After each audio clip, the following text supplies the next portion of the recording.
need to really know what you're doing to make Pinot Noir, which is why most winemakers consider it their holy grail.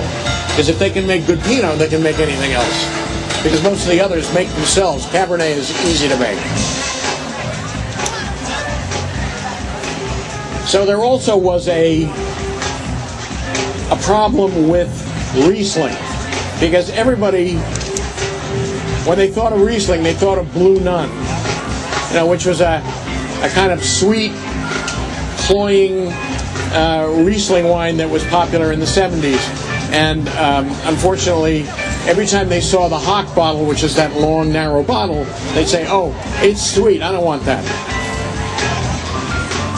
Well, as it turns out, Riesling is now hot again, and actually all the Rieslings in the country, or most of them, about 1 million cases of Riesling coming out of the state of Washington. And Washington has become the biggest producer of Riesling outside of Germany in the United States. There are wonderful Rieslings also made in the Finger Lakes of New York, but which gets me to the idea of wines that are growing in other places besides California. So actually there were vineyards in Missouri and Michigan early on. Matter of fact, the AVA of Augusta in Missouri was the first appellation that the government allowed in making wine in this country. And they make wonderful wines. I mean, there's very good Rieslings and aromatic whites being made in the Michigan, right on the edge of the lake there. Also, New York State, around the Finger Lakes, wonderful Rieslings, and also those Labrusca varieties, Niagara, Muscadine, whatever. And Oregon obviously became a center for Pinot Noir, and Washington, on the other side of the Cascade Mountains, where it's very dry, it's almost a desert, it's almost like Mendoza in Argentina. They are doing brilliantly with Merlot and Syrah. So yes, there are now wineries in every single state of the Union, including Alaska, but of course they're buying in the grapes from California, so that doesn't count. And Hawaii, where they make wine out of pineapple. Good luck with that. Okay, I mean, I've tasted it, it's not bad. You have to be really in the bag to enjoy it, though. Anyway. Which brings me to Arizona. All right, how many of you actually bought a bottle of Arizona wine? That's really good. That's really good because, this is the problem they had in Long Island in New York. They're making really wonderful Cabernet Franc and Rieslings out there. And nobody in New York, they sort of turn up their noses at these wines, and they just don't sell, even in the restaurants out there. So it's really important. I've found in my very sparse experience of tasting Arizona wines, and there are a bunch of them over there which are really, really good, that they're definitely up to speed. They are definitely can compete with California and the other great wine growing regions. I think the important thing is to buy them here. When you're in a restaurant, buy them. They're really good. They're reasonably priced. They're particularly strong in Rhone varieties, which means Syrah, Mourvedre, Grenache, and the white grapes of Roussanne and Marsanne. Very, very good. I've been very impressed. As you know, Arizona has 3 major growing regions, all in the high desert. Sonoyta Elgin is the only AVA in Arizona at the present time. There's Wilcox in Cochise County, and Skull Valley is the 3rd region.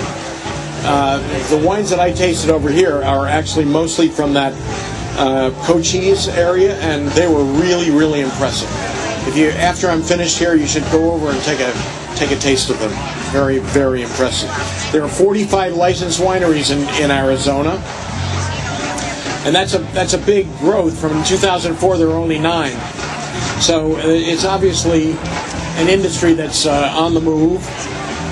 So it's important because I don't see them in California, and the idea is you should be drinking them so that they get popular enough to export their wines to other states. You know, it reminds me of a joke. The guy who, for years and years, is praying, "Oh God, let me win the lottery. God, please let me win the lottery."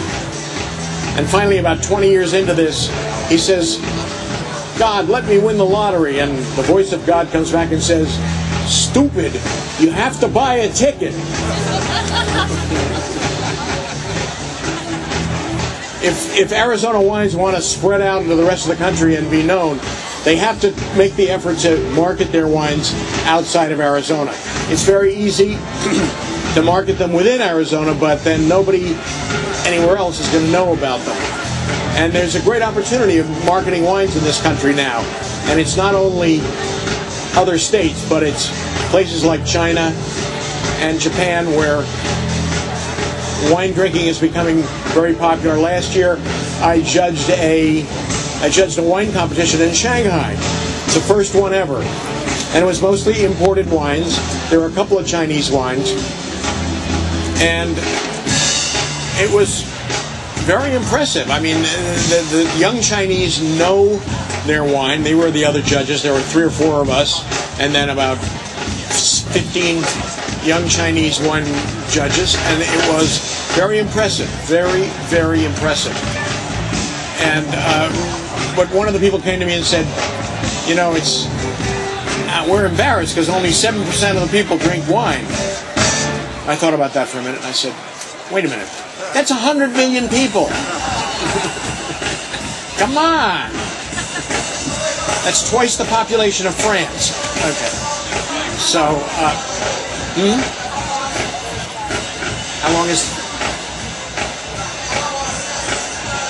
how long have they been producing that wine? Oh, not long, but, you know, there's a band of where wine is good. In other words, south of it, it's too hot. North of it, it's too cold. So the northern part in Europe is in Germany, and the southern part is in Algeria. So, but that band goes all the way around the globe, and it goes right through the middle of China. So someday, long after I've gone to the big wine tasting in the sky, there's going to be really good wine coming out of China. And there are companies now that are over there helping them create vineyards and get it going. But this was, yes.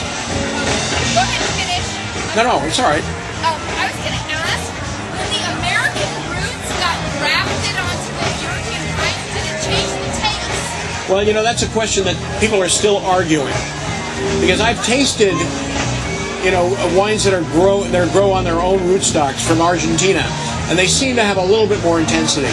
I mean, maybe it's just in my head, but it's not a dramatic difference. Did your blind taste test? Yes. Oh, really? Yeah. Oh, so there is a difference. Yeah, there's a slight difference. Hey, hi Kim. But I mean, you know, there's no option. There's no second chance as far as that's concerned. A funny thing happened in California, and actually it was for the better, but it was very expensive. The UC Davis, in their infinite wisdom, created a rootstock that was partially vinifera, partially Labrusca, and everybody in California planted on that rootstock. It was called AXR1, and it was discovered in the 80s that, guess what? The phylloxera thought it was delicious. So they had to uproot every single vineyard in Sonoma and Napa and replant them. Now, that was a good thing. I mean, it was expensive. It cost about $10 billion to do this. But what was good about it is all the mistakes that they'd made in planting before that were rectified. In other words, they started planting the vines much closer together, which is better because they need to be stressed to be good. They also got rid of varieties that just weren't the right varieties, like Riesling in Napa and Pinot Noir in the Central Valley, that kind of thing. So every single wine that you're getting from California now was planted within the last 20 years. So where am I?